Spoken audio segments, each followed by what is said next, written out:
Abanao tain'Andriamanitra tompoko amin'ity maraina ny zoma faraka amby 20 volana martsa ity faly manolotra anao ndra-episodin'ny famarinana izay nisorata lehilahin'Andriamanitra Pasteur Chris izay mitondra lohateny hoe Hatanjahina Amim-Boninahitra Avy ao anaty.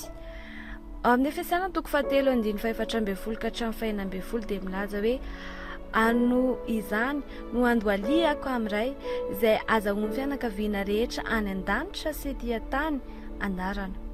Mba omena anareo araka ny haren'ny voninahiny ny mba ho hatanjahana fatratra amin'ny fanahy ny toe-panahinareo. Hoy izy lehilahin'Andriamanitra manazava hoe ny ampahany ao amin'ny soratra masina ao amin'ny Efesiana 4:4-12 ka hatramin'ny 1:20 dia iray amin'ireo fanambarana lala sy faratapony indrindra nomeny fanahy masina amin'ny Paoly izay mampiseho ny vavaky ny fanahy izay sitrapony iray ho amin'ny kristianina rehetra tsirairay avy.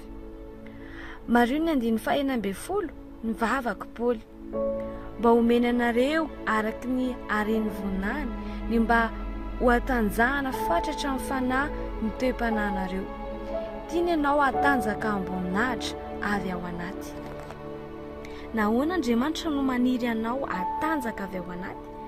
Nahoana izy no te hampatanjaka anao avy ao anaty? Ny ety ivelany no mahatonga izany. Tsarovy izay nolazainy ao amin'ny jaona voalohany 4:4 hoe anaka ianareo dia avy amin'Andriamanitra ary efa naharesy ireny satria lehibe izay ao aminareo no izay eo amin'izao tontolo izao.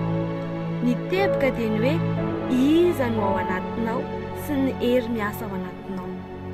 Miresaka izy momba ny hoe matanjaka amin'ny fomba mihoatra natoraly avy ao anaty ianao amin'ny alalan'ny fahaizana manao fahagagana.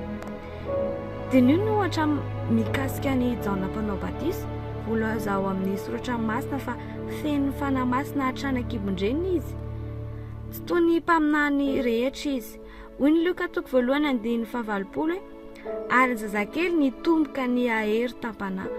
Azo antoka fa tsy famaritana ilay olona ivelany izany fa ilay olona anaty.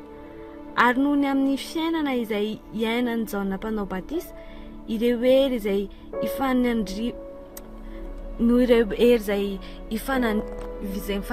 aminy sy ny asa fanompoana nomen'Andriamanitra azy dia nila natanjaka ara-panahy izy. Toy izany koa amin'izao androntsika izao, amin'izao vanim-potoana izao, ity vavaky ny fanahy ity dia mazava ho azy fa sitrapony indray ho antsika ankehitriny. Satria vavaka notarian'ny fanahy masina ho amin'ny fiangonana mba tsy hisy amintsika ho osa na atahotra na ho sari-kenatra, tsia na ahoana toe-batanao na matanjaka ianao ao anaty. Izany no fanirian'Andriamanitra ny nofinofiny ary ny drafitrany ho amin'ny kristiana tsirairay dia mba hatanjaka ao anaty. Koa mba rao matetika hoe hatanjahina amim-boninahitra aho ary mahery lalandava amin'ny alalan'ny fanahy masina izay mitoetra ato anatiko. Izy manome ahy hery mihoatra ny natoraly, ny fahaizana manao fahagagana anaovako ny zavatra rehetra tsy misy fahalemena ato amiko. Ataovy mahazatra anao izany fa ny kipinoana izany dia jereo ny haben'ny zavatra hitranga amin'ny ara-panahinao, fiainanao ary ny toe-javatra iainanao. Haleloia. Ndra-episodiantsika androany dia te ahafantatra anao hoe misy hery ao anatinao izay afaka ampiasainao tahaka ny nampiasan'ny Paoly an'izany hery ao anaty izany. Natanjaka ara-panahy izy. Amin'izao fotoan'izao dia manasa anao anao an'izao vavaky izao.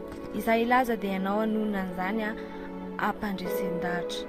Ray malalo, misaotra anao no nanomezanao araka ny haren'ny voninahitra ao ny mba ho hatanjahana fatratra amin'ny fanahinao ilay izy ao anaty. No hatanjahanao mba ahafahako miatrika amin'ny fanahy samihafa. Manatanteraka ny antsoko masina aho ary mandeha amin'ny fahafenoan'ireo fitahiana filazantsara ireo. Ny herinao be voninahitra dia miasa mahery ato anatiko.